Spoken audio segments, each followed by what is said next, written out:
I'm two things really. I call myself Micro Maggie and Macro Maggie because there's two separate sides to me.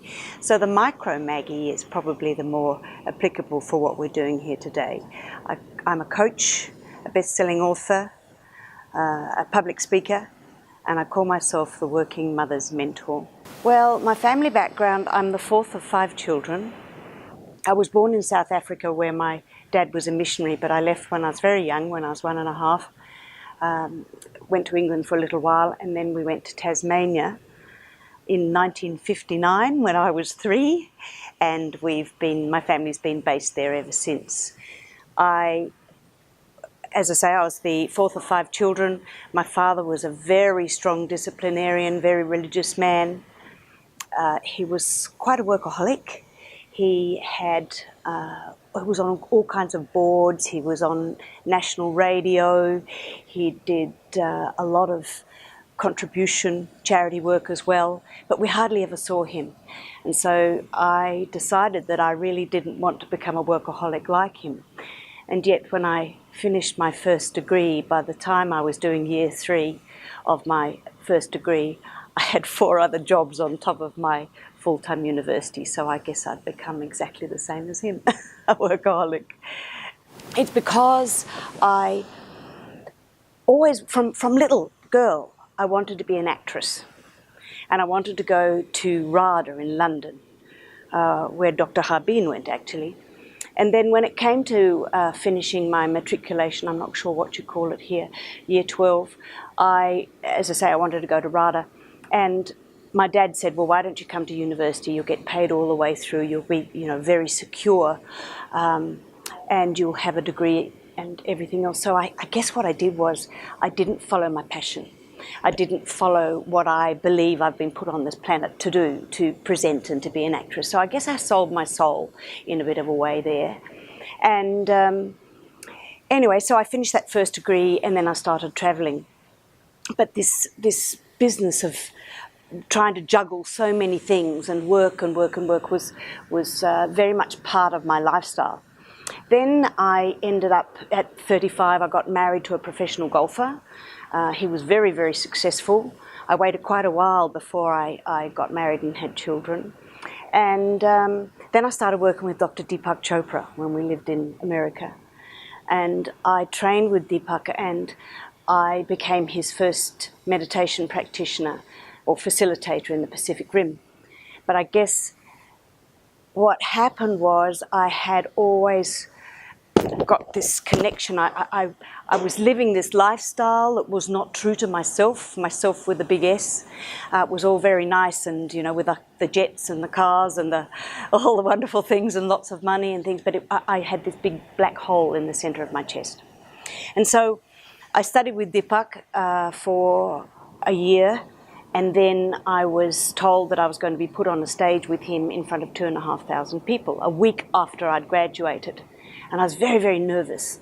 And then I remember at the entertainment centre in Sydney standing at the bottom of the stairs and thinking to myself something that Deepak had taught me, that it's not about you, it's not what's in it for me, but how can I serve? So I said, Spirit, can I do your work? And I remember just getting into this wonderful space, I call it in the zone, and from then on things shifted. So that was a Wednesday night. That's why I call my company In the Zone. That was a Wednesday night, and by the Saturday I asked for the divorce because I realised that I'd been living a lie. That led on to me being a single mother, a sole parent. My children then were 6 and 3. And I remember a quote from a chap called John Gray, who wrote Men Are From Mars, Women Are From Venus. And he said, a working mother today is doing her mother and her father's job. A single working woman, she's either a miracle worker or she's crazy, because we have so many balls up in the air and we have what I call the struggle with the juggle going on. So I taught meditation for a while. I gradually got into doing some coaching work. I did a property development. I think the main thing that really got me into the coaching was that I did a property development. I was doing very, very well with it. I had a nice little portfolio of properties, and there were about 30 of us doing these property developments.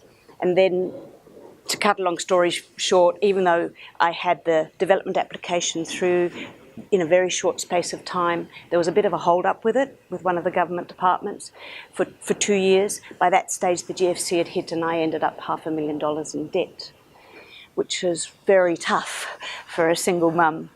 So everybody else in the group went bankrupt, but there was something in me that couldn't do that. I felt, no, you've got yourself into this, girlfriend, you need to get yourself out, you need to take responsibility, and you need to pay people back. So, as I say, everybody else went bankrupt except for me, and I sold all my properties, and I'm still paying people back 10 years later, but I've retained my self-esteem, I've retained my soul. And anyway, after the 3 years, my best friend, Cherie, she was becoming a financial planner, and I was due to meet her the next week, and I got a phone call from her boyfriend, and he said, will you come to Cherie's funeral? And I went, what? You know, I'm meeting with her this week. And he said, yes, she's gassed herself. In other words, she'd thought it through, and she'd left behind a 10-year-old and an 8-year-old. And that's when I realised that, you know, life coaching had really helped me through my problems for those 3 years. And I realised that I wanted to now be in service with my coaching, because nothing is that bad that you take your life, and certainly nothing is that bad that you leave behind your children. And that was the start of the journey of the Working Mother's Mentor. I remember standing at the top of the stairs just before I was about to go into hospital to have my son. We were living in England at the time. And I remember looking down at the front door and thinking to myself, life is not going to be the same now for the next 20, 25 years, because I will be committed to my children. I mean, if you're going to parent fully. And so when I made the choice, when my son was 6 and my daughter was 3, as I say, I knew it wasn't going to be easy, but I knew I had support, if you know what I mean, because I was meditating. And I made a decision very early in the piece that I would try to find work or do work from home so that I could be there for my children. I didn't want them brought up by childcare centres. I wanted to be there for them. I have exceedingly talented children, both of them.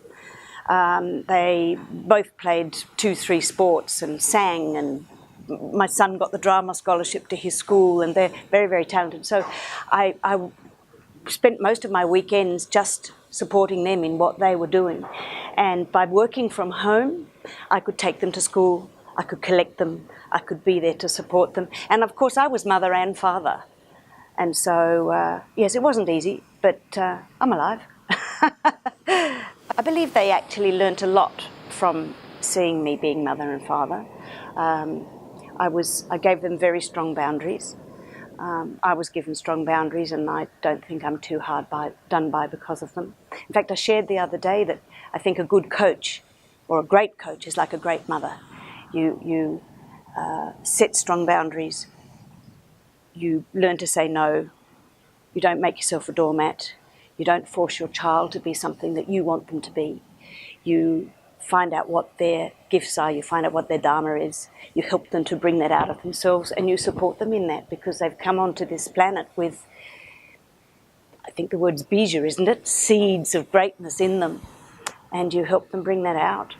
Well, as I say, it was that struggle with the juggle going on, because I had no support. I didn't have family around me. They were all down in Tasmania, and I was living up in Sydney.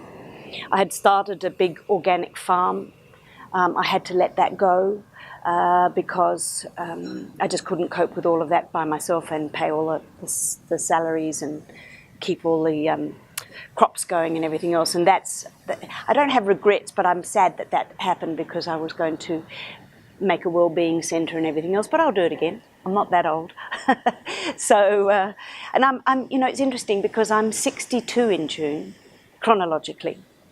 But with my meditation and the care that I take for myself, or of myself, I'm very young at heart, and there are a lot of things that I'm still going to do, and I'm certainly going to tip over the 100 chronologically, so I've still got plenty of time. Empowerment means, I sort of intimated at it before, empowerment means to bring out the gifts in someone, to help them bring out their potential, their God-given talents, and so that they gain strength from those. I think so many people don't even discover what many of their gifts are. They're so busy existing to pay the bills and things like that. So I think empowerment is being able to discover your purpose, to discover what your passion is, and then using that to be in service. And I think empowerment also is going to your heart and not your head. The French word for heart is cœur, le cœur, and that's where the word courage comes from. So it's really important that you go to your heart. Your heart's got 40,000 neurons. It's actually got its own brain. It's a lot smarter than your head will ever be. And it's whenever I go to my head and don't listen to my intuition and don't listen to my heart, that's when I get into trouble.